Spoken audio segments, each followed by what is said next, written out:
Doesn't matter how well you plan, 2020-21 season is going to get you. Hello there, hope you're having a great Monday, happy new year, and what is up guys, and welcome to FPL Today in the Game Week 18, Blank Gameweek 18 Team Selection video here on FPL Today. In this series we hope to go over how I did in the previous game week, what my plans are moving forward, and hopefully that will help you with your FPL season. So if you are enjoying the content here on FPL Today, and if you haven't already, it's a new year, why not hit that like button, hit that subscribe and that notification bell, and also in the comments down below let me know your goals for the 2020-21 season. Now that we're about halfway through, what kind of rank are you aiming for? Let me know down in the comments down below, and let's get on with the video.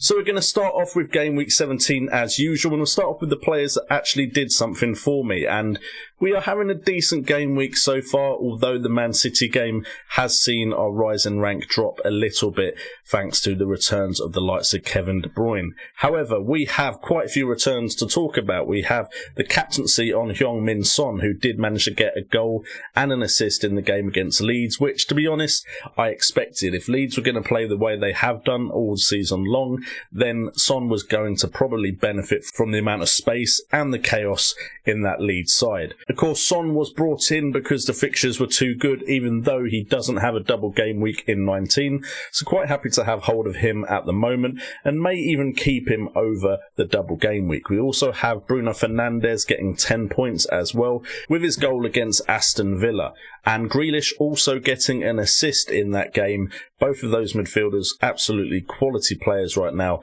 and a joy to watch, and I'm happy to have him in my side, although the blank and double game weeks had put Grealish at risk until of course the fixtures had changed. And then we also had Cresswell with 11 points, with that delivery finally coming through for me that has been so promising ever since I brought him in. An assist and a clean sheet in a 1-0 win against Everton. I was very happy to see that. However, it does mean of course that we did have some blanks in game week 17 as well, with Dominic Calvert-Lewin not being able to score against that West Ham defence, and Bamford not really being able to score against Tottenham Hotspurs. And then Dallas also came into the side. He was on the bench. I didn't think Leeds would keep a clean sheet in this one, but the Fulham versus Burnley postponement meant that my risky move of playing Robinson in the back three didn't even come to fruition, as of course the game was postponed. We then have the players still to play tomorrow, which is Robertson and Salah. Big hauls from them could see my rank rise again, and also Adams against Liverpool at home. If anything comes from Southampton, hopefully Adams can be involved. And then of course the bench, which isn't much to talk about as far as points is concerned, but of course does show how this season is going, as we had 3 players with postponed fixtures. Robinson was the one that was in the back three, Dallas coming in to replace him, and then I don't even get to see if Taylor's injury is a big issue or not, as that fixture was postponed. And then of course 0 points from Steer as well, so the bench isn't looking too fantastic. And now we have to figure out what we're going to do with Game Week 18 and 19. However, points-wise and rank-wise, we're not doing too badly, as we can see, and these are courtesy of livefpl.net. Go over there to check your own rank before it is finalised on the Fantasy Premier League website. And I'm making this video before it is finalised, hence why we're using LiveFPL. But I'm on 61 points, with the average being 50 points. Overall points now up to 1,027, with an overall rank of 178,819, which I'm very happy with because we're now in the top 200k. There's my title for the video. So now we go over the player at risk, or usually we would, but with double game week 19 and blank game week 18 just around the corner, we are looking at whether I'm going to free hit or not in game week 19. Now I currently have 6 players who are playing in blank game week 18 in my starting 11.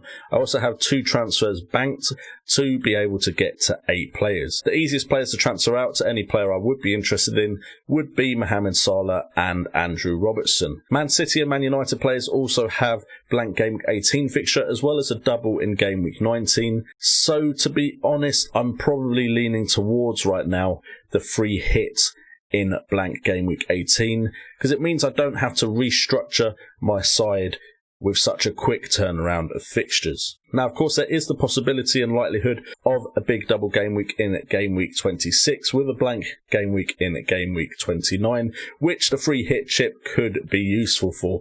However, I just feel like the current stage in the pandemic we are in, this may be harder to navigate than later on in the season. At least, fingers crossed, we have a better grip on this pandemic later on in this year, and I'll be able to do the hokey cokey with some transfers and do all right out of double game week 26 and blank game week 29, if those are the double and blank game weeks. So I think free hits, because the fixtures have suddenly changed very close to these game weeks, is most likely what I'm still going to do, purely because otherwise it's a bit of a transfer in and out with Salah and Robertson that I'm not too interested in doing.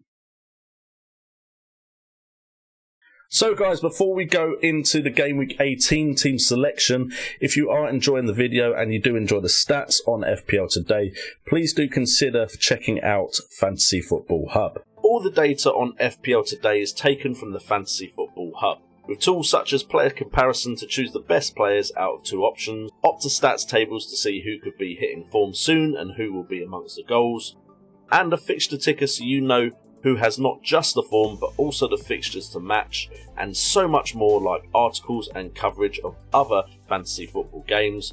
Ask yourself why you haven't joined the Fantasy Football Hub.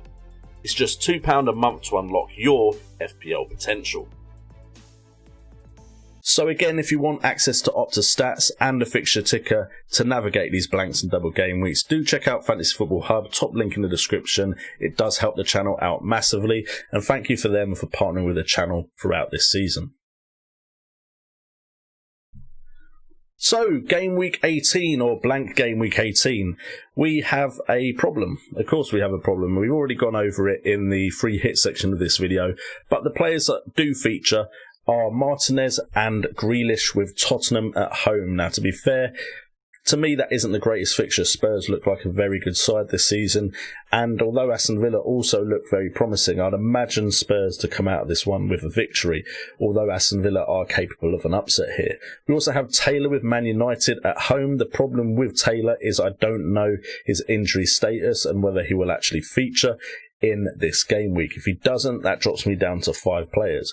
We have Son and Bruno Fernandes, who I'm of course happy to own in this blank game week, and one of those would likely be the captain if we didn't use the free hit, alongside a transfer in someone like Kevin De Bruyne or Raheem Sterling. And then up front we have Calvert-Lewin, who is due to drop in price, but does have West Ham at home in blank game week 18. Now, what the plan would be to take out the likes of Salah and Robertson and probably go to your Kevin De Bruyne, and maybe a defender from one of those sides. A Diaz would be someone to consider, or maybe go to Arsenal with someone like Tierney or Holding. However, that means I would in blank game week 18 have at best 8 players, when other people could have 11 players and their cherry pick of all the fixtures that are there, including of course that Man City fixture against Brighton. Then of course in double game week 19 I'd probably be looking to get Salah and Robertson back, and I think that would restrict me a lot in the type of players I could bring in that could have a good effect on my season, and hopefully later on down the line with other double game weeks and blanks I would have more time to plan and less changes in the fixture lineup lastminute.com. So, potential transfers part of the video. I'm just going to go over the players I'm looking at bringing in if I was to free hit or just bring in 2 players.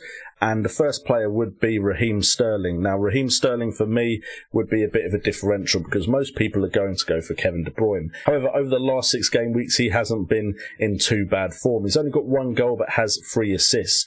Now, before the game just gone against Chelsea, it was going to be Raheem Sterling. Now, there's every likelihood that Kevin De Bruyne will be someone I bring in now instead because of that Chelsea game. I'm yet to see it, unfortunately, and I was making these graphics before the game happened. So, Raheem Sterling is a consideration. It could even be both if I was free hitting. But with 8 shots on goal, 7 from inside the box, expected goals at 1.80, and also 10 key passes, 4 big chances created, and expected assists at 2.30, we are interested in Raheem Sterling. We are also interested in Marcus Rashford at 9.5 million. He's managed to score 4 goals and no assists in the last 6 game weeks with 19 shots in total on goal, 12 from inside the box, 4 big chances, and a nicer expected goals at 2.73 for cheaper than Raheem Sterling.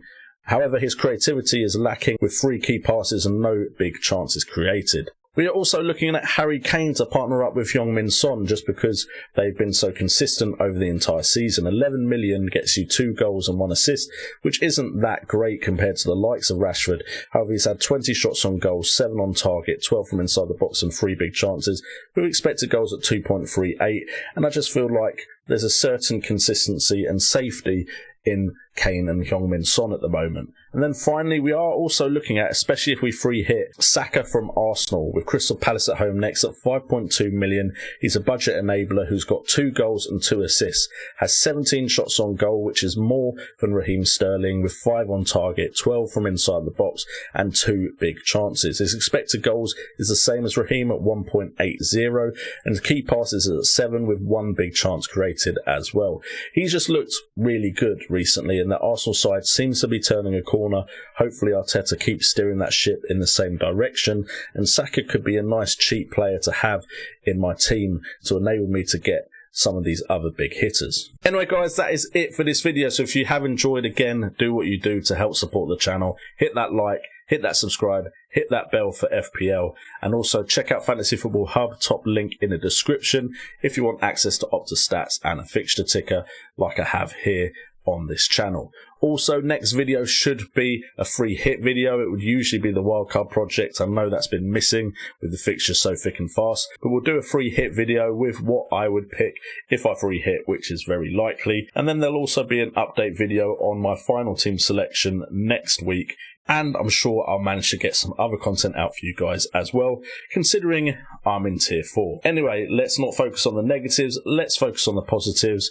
We can finally have a little break from FPL if you've been keeping up with all these game weeks. So put your feet up, rest a bit, consider your tactics and take your time for once, which will be a nice change of pace. I've been JNO, this has been FPL Today, and remember, it's all about the game.